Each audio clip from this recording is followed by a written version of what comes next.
Welcome to This Explainer. Today we're cracking open what is honestly one of the most fascinating historical cold cases in the field of religious studies. Specifically, we're going to look at why Mecca's origins face skepticism today. See, for over 1,300 years, classical Islamic orthodoxy has held on to a really seamless, established consensus about exactly how it began. But recently, well, a major wave of modern empirical clues, coming from geography, archaeology, and manuscript analysis, has triggered an intriguing surge of academic skepticism. We're going to look closely at exactly why scholars are starting to question the traditional timeline and geography of early Islam. Okay, let's dive right into this. Here is our roadmap for today. 1. The origin story challenged. 2. Environmental and geographical clues. 3. The Petra Qibla debate. 4. Manuscripts and political power. And finally, 5. Inlibration versus Incarnation. Let's get started. To really understand the skepticism, we first need to ground ourselves in the foundational orthodoxy. Scholars often refer to this as the Standard Islamic Narrative, or the SIN for short. According to this traditional paradigm, the Qur'an was dictated absolutely verbatim to the Prophet Muhammad in the barren desert valley of Mecca right between 610 and 632 CE.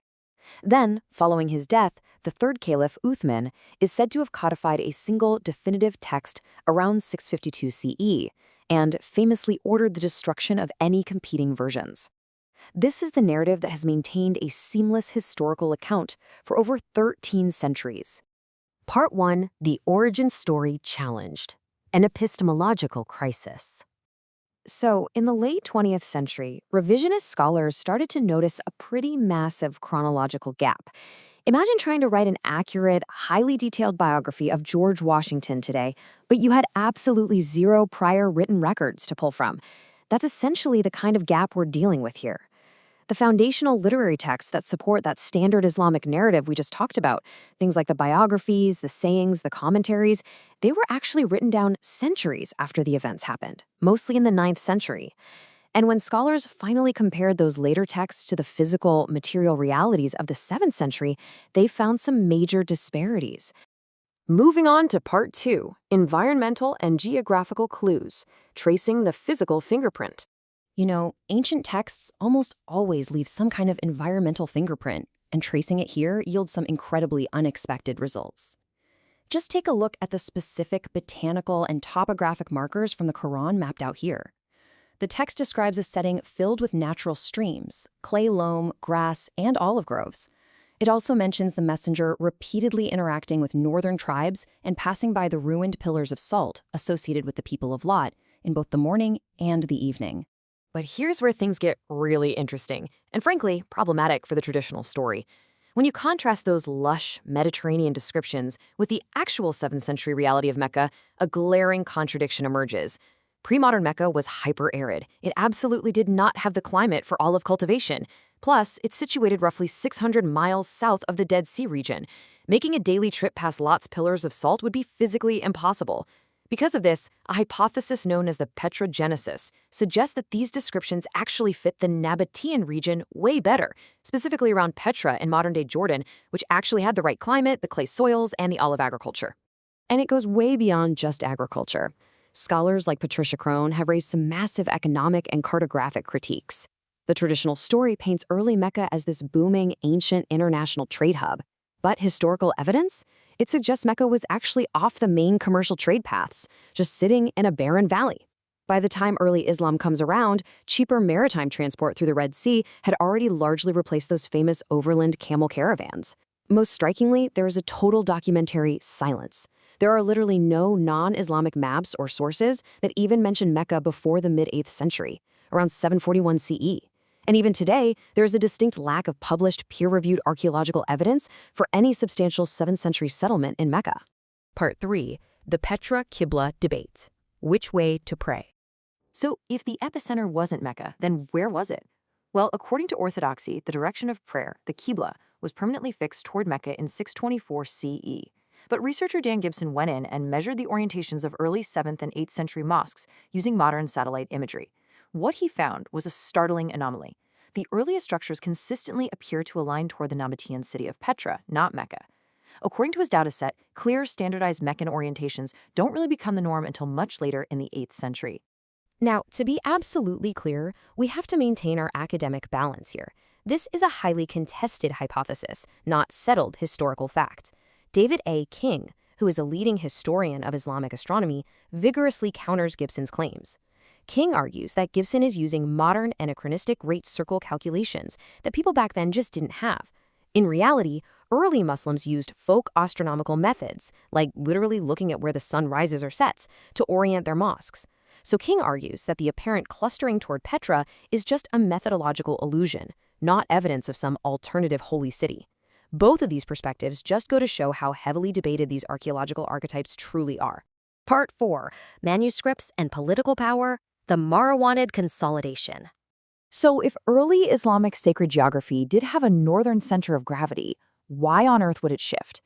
Well, facing an empire full of highly literate Jews and Christians who saw the ruling Arabs as relative newcomers, the Umayyad Caliph Abd al-Malik needed to forge a brand new, distinct imperial identity. In 691 CE, he completely overhauled things. He introduced script-only coinage bearing the name Muhammad, and he completed the magnificent Dome of the Rock in Jerusalem, utilizing public inscriptions to consolidate a very distinct Arab monotheistic identity. You'll often hear modern claims suggesting that perfect, complete copies of the 652 CE text survive flawlessly today. But paleographical analysis paints a very different picture. It shows that no complete 7th century manuscript matching that description actually exists. Some of our oldest surviving manuscripts, like the Topkapi and Samarkand codices, actually date to the 8th century, and they contain numerous variants, scribal errors, and incomplete sections relative to today's standard text. The crucial takeaway here is that the text evolved and standardized over a long period of time. In the late 7th century, we find the famous Sana'a palimpsest. This is parchment where an older, non-canonical text with completely different surah orders and verbal variants was literally scraped off and overwritten. As we move through the 8th century, the Arabic scripts themselves were still evolving. They initially lacked the basic dots and vowel marks needed to even distinguish certain words from one another. And get this, the global uniformity that most Muslims know today didn't actually lock into place until 1924. That is when a committee in Cairo selected one specific reading tradition for mass printing, standardizing a text that historically had a ton of early plurality.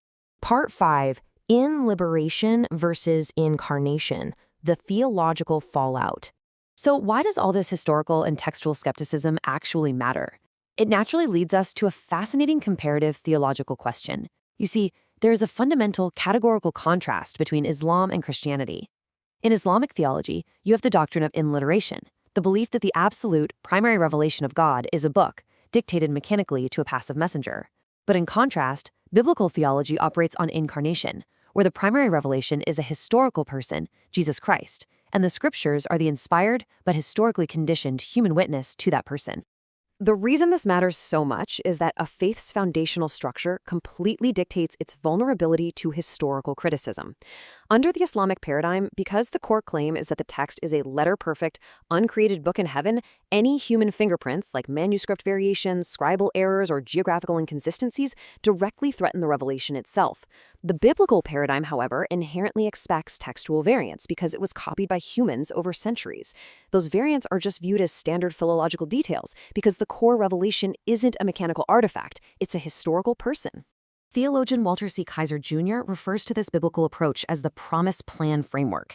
It traces this amazing, organic, progressive continuity of promises starting from the seed in Genesis, running right through the covenants of Abraham and David, all climaxing in the incarnate Logos.